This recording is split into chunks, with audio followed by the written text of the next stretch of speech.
Wherever Kentuckians look, from the Cumberlands to the Mississippi, the native birds wear a rainbow of colors.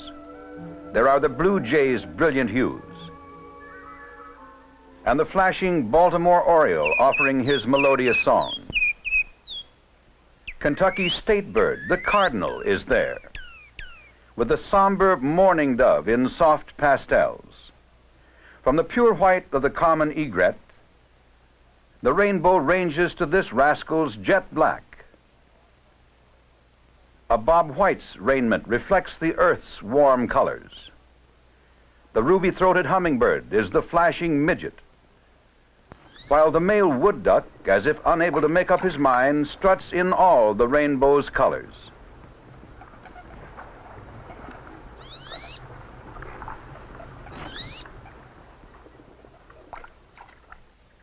Every corner of Kentucky is decorated with birds and serenaded with their songs. Ornithologists have listed more than 300 species of birds living in her fields and forests and along her waterways, from the mighty rivers to the trickling brooks.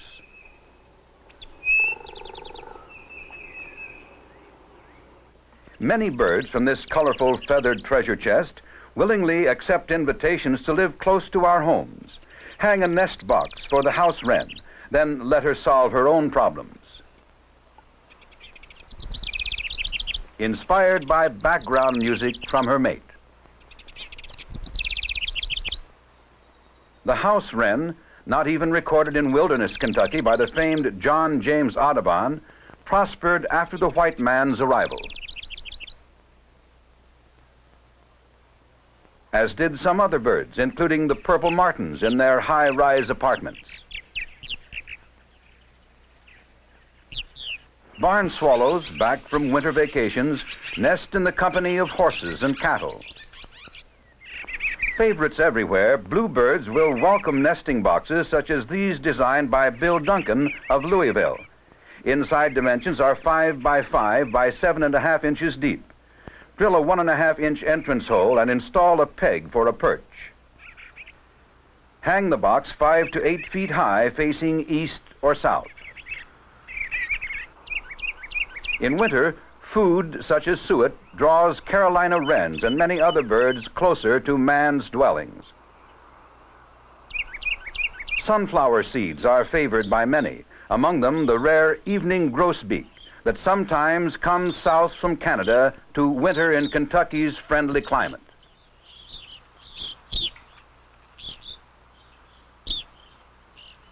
The white-throated sparrow is another northerner seen on Kentucky lawns from October to April. This native Kentuckian, always welcome, often comes visiting yards that offer grain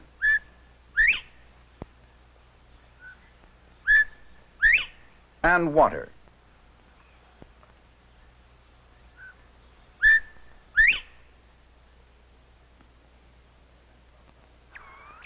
And sometimes in late summer or early autumn, the entire family arrives for a picnic.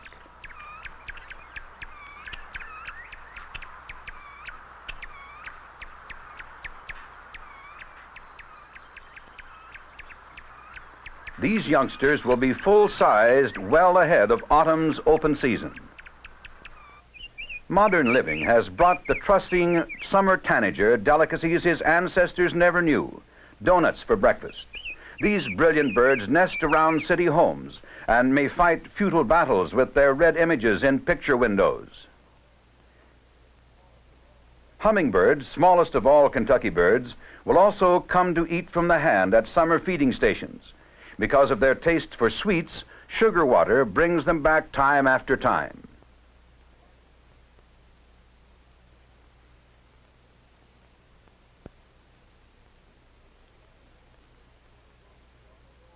Look closely on the low limbs of your shade trees.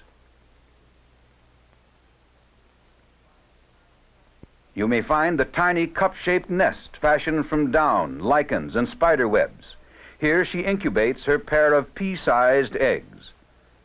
Soon she has a pair of demanding young to feed. The hummingbird's wings beat more than 50 times per second, so fast the motion is blurred to the human eye, and unlike practically all other birds, Hummers can even fly in reverse.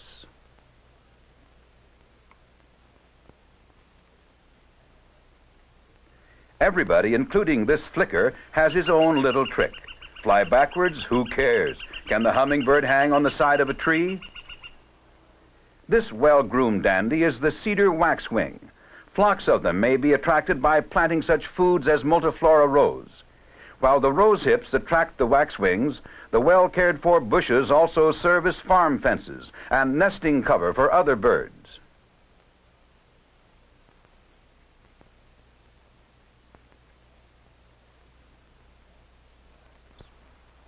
Sumac seeds, all iced down and waiting, attract a pair of evening grosbeaks.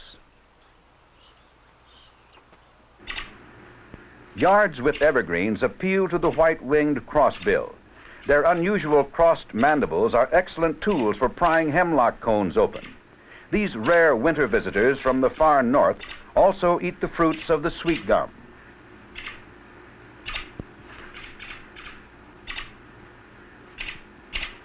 The same foods satisfy their cousins, the red crossbills, very rare in Kentucky. Much of a bird's time is spent in pursuit of food.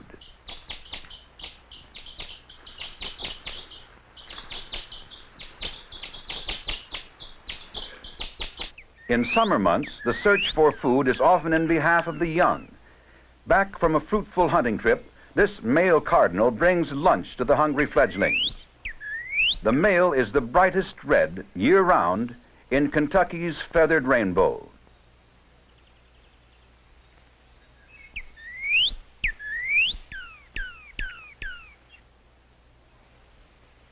The robin may be Kentucky's best-known bird. The parents change shifts, and working together, keep their treasured eggs warm. Incubation requires about 12 days. Even the well-ordered world of the robin has its fashion leaders. Wearing the exciting new partial albino colors of the season, this young matron looks confident and chic in her robin breast orange and off-white jacket.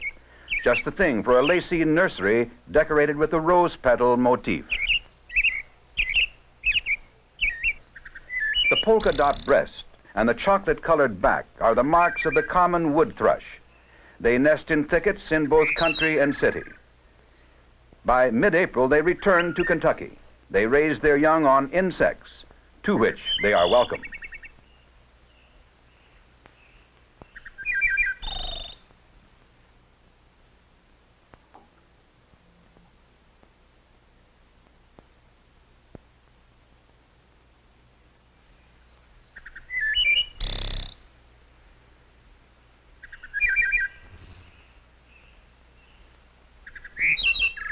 By early October, the wood thrushes are gone again, back to warm tropical climates for the winter. Other birds, such as this male goldfinch, called by some wild canary, feed not only their young at the nest, but their mates as well.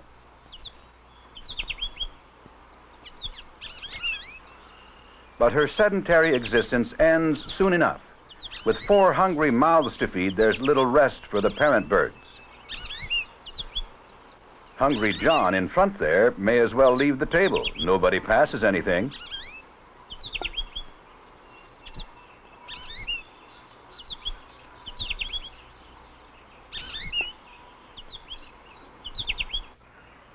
Here is the carefree cowbird, a parasite that lets other birds hatch its eggs and raise its young.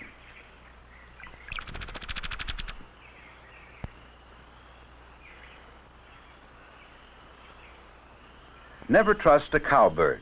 This female will slip her eggs into other birds' nests. Many a red-eyed vireo and other perching birds innocently raise the cowbird's young, feeding a hulking youth which soon outgrows its foster parents. How could this little vireo know she would end up running a boarding house for strangers? And nobody ever taught her how to feed a cowbird. Try again. Front first, back first. How do you know you don't like it? You haven't even tasted it.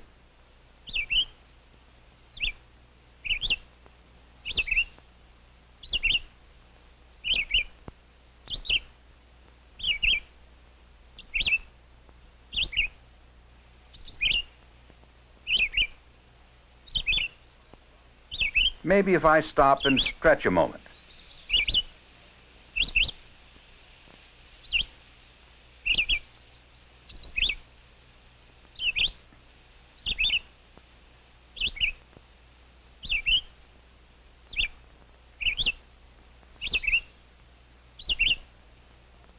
Well then, I'll take it back and eat it myself. The Kentucky warbler, inhabitant of deep, moist, shaded woodlands, was discovered in 1832 by Alexander Wilson and named for the state where it abounded. Victimized by the elusive cowbird, this warbler is raising one of its own young and 2 intruders. But only the cowbird escapes her chores. This female red-tailed hawk must feed her own young. Dressed in his fuzzy infant suit, the young red-tail eats his fill of a lawn-wrecking mole, which his mother reduces to bite size.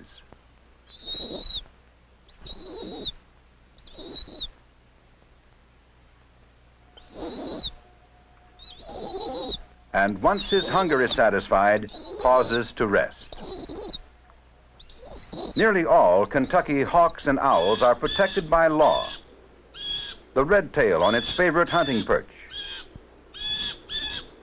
studies movements in the grass below. The scurrying exit of the meadow mouse draws its full attention.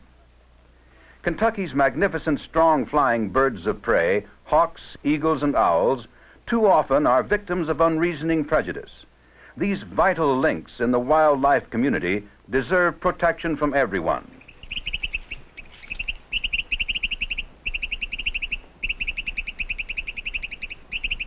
This is life for the red-tailed hawk. Alert, watchful, strong, it patrols the world for unwary prey. At 18 months, it has exchanged its immature plumage for the adult's uniform, and its watchfulness and hunting ability have sharpened steadily. Powerful wings carry the hawk on a course to intercept the bounding cottontail, uncommon fare in its diet. In one study of red-tails, only 6 of 131 had eaten cottontails. Its diet of pests makes it valuable to man. Its cousin, the red-shouldered hawk, continues its valued age-old role in nature's never-ending drama.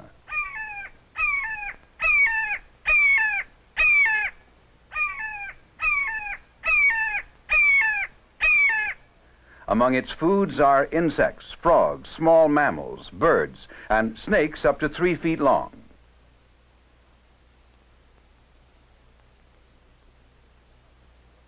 Super hunter of the fields and woodlands is the Cooper's hawk, whose watchful eye studies its hunting grounds. Who will begrudge it the starling it takes and plucks for its dinner on a snow-covered limb? Rare but sometimes invading Kentucky's winter scene is the strikingly sleek goshawk.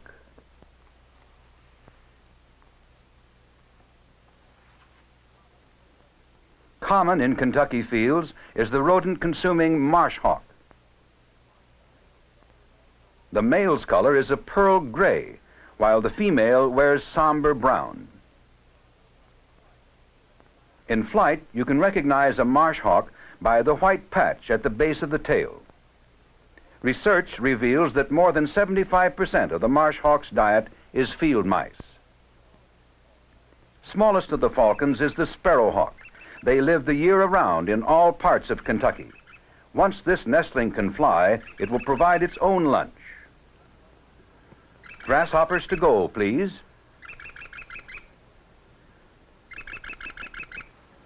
Often seen hovering over open fields, sparrowhawks feed on mice, small reptiles, amphibians, and birds. But when available, grasshoppers seem to be their favorite fare.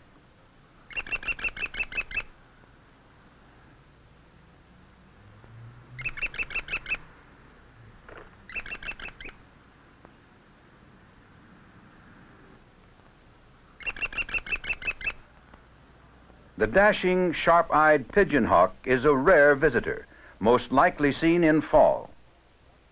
And the famed duck hawk, once a nesting Kentuckian, comes now only as a tourist. Here, the bald eagle, king of the sky, our national emblem, still soars against a blue background. But one who would fly must practice. This young bald eagle, preparing for his solo flight, spends at least 3 months in the nest.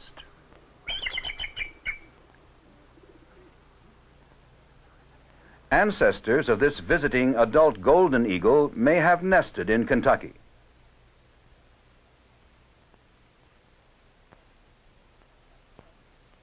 At dusk, the hawks pass the air patrol to the owls. When the great horned owl speaks, woodland creatures everywhere should tremble.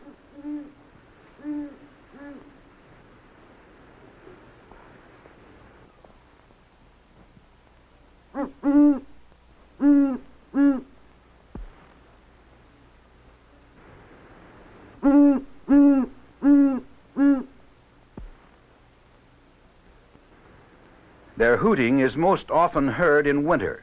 The great horned owl is among the earliest nesters. February snows sometimes cover the female on the nest, a rugged life.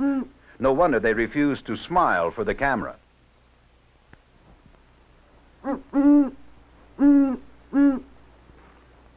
What's for dinner?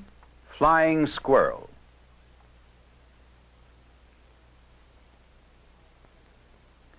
At 3 weeks, the owl's life is easy. They sit around day and night in their warm coats and wait for room service. To catch the smaller creatures, there are little owls. Mice come in sizes just right for screech owls. The night is filled with mystery and promise.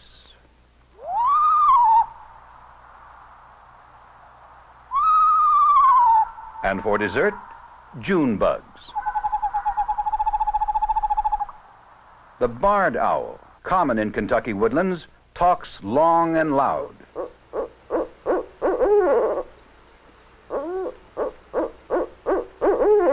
The farmers' buildings provide new nesting sites for the native barn owl.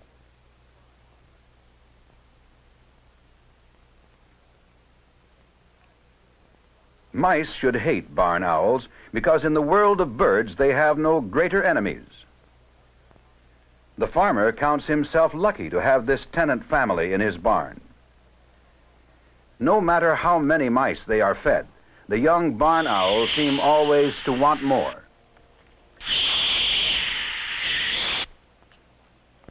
And the one who fails to get the mouse may wander down the line offering to fight anyone caught holding out. The poet could have been thinking of barn owls when he said, "Others are more pretty by far, but my face I don't mind it, for I am behind it. It's the people out front get the jar." Some years, when food is scarce in the far north, the snowy owl makes a journey all the way from the land of Eskimos and igloos. This white ghost of the Arctic may be seen resting on television, and his favorite Kentucky foods is pigeons. Audubon recorded them at Louisville, above the falls of the Ohio. Smallest of all Kentucky owls, scarcely larger than a bluebird, is the saw-whet owl. These little night hunters are seldom seen. What do they eat? As this white-footed mouse pauses at the door to wash his face, the saw-whet comes in for a clean kill. Then stands misty-eyed and solemn as if contemplating the deed.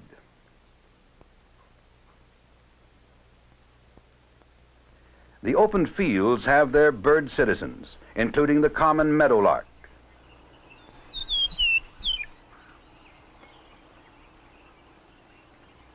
Similar in size is the killdeer, named for its loud, clear call. Its camouflaged eggs lie hidden on a bed of pebbles. But if discovered on the nest, the parent acts out the role of an injured bird and draws attention to itself and away from its eggs. Many a farm boy and his dog as well, fooled by this injured bird act, have followed the pathetic creature away from its nest, then watched in amazement as the killdeer takes wing and flies swiftly and perfectly far out of reach.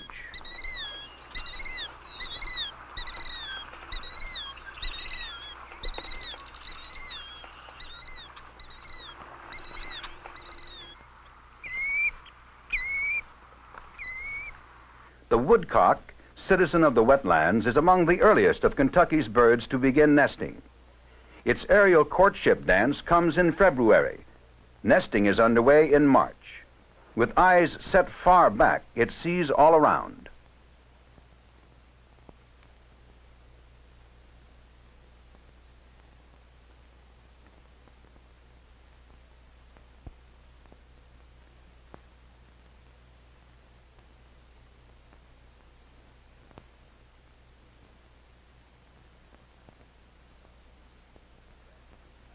Dressed to match its background, the incubating woodcock sticks tightly to its secluded nest.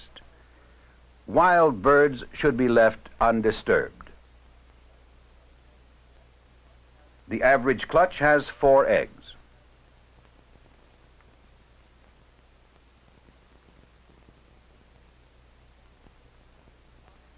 Its rock and roll walk is among the strangest in the world of nature.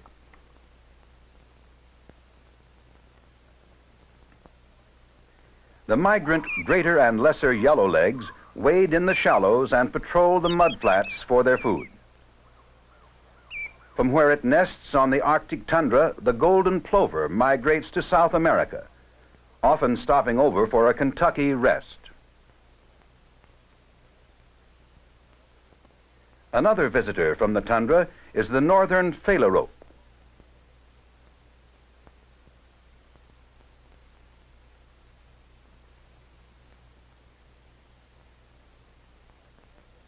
By the end of the brief Arctic summer, these chicks will be strong enough to fly to Kentucky and beyond.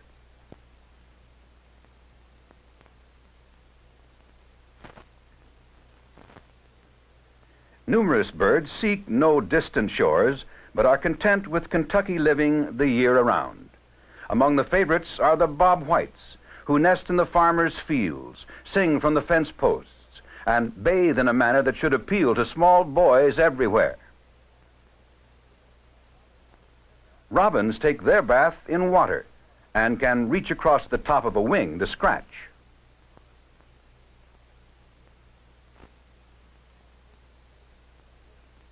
A place to bathe will bring the wood thrush into view.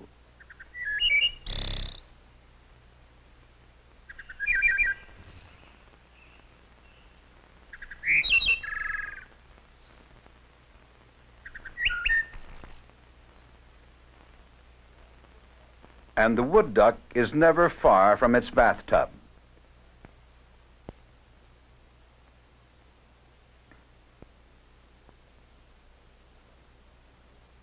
The green heron, or shitepoke, is found in all parts of Kentucky, even more abundantly than before the state was settled. Its nests are crude platforms of sticks in small trees.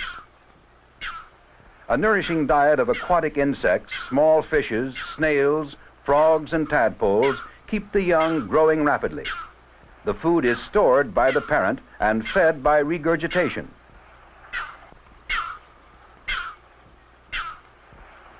This least bittern and its family may be the green heron's neighbors in Kentucky's wetlands. The bittern builds her nest close to the water and lays 3 to 6 eggs, which hatch after 17 days. Slow and clumsy on the wing, bitterns practice hiding while still young.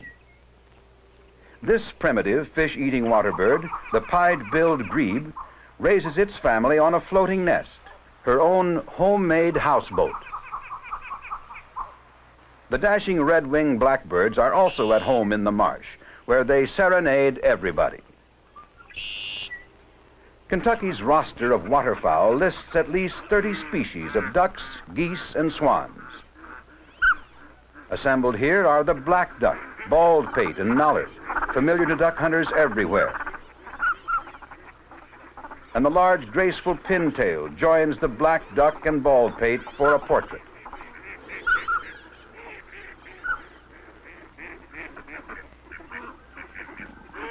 Ducks in a moderate winter will keep their swimming hole free of ice.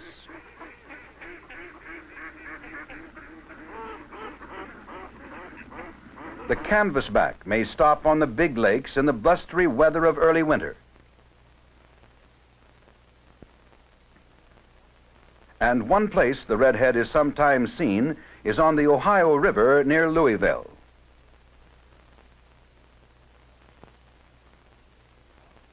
Scaup and ringnecks may gather for a convention on both lakes and streams.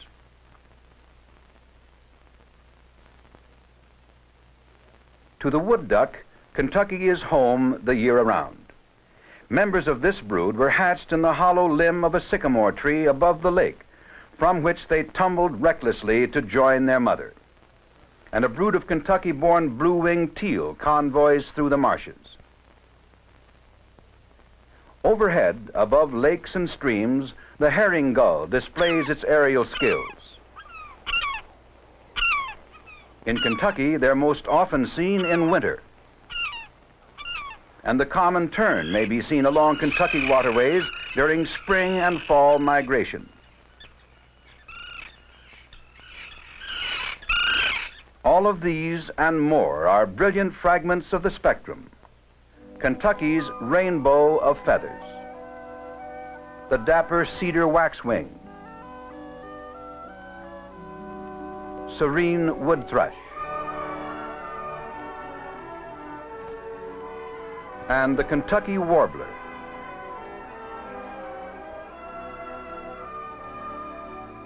Kentucky's birds, welcome citizens, add grace, beauty, color, and song to her landscape.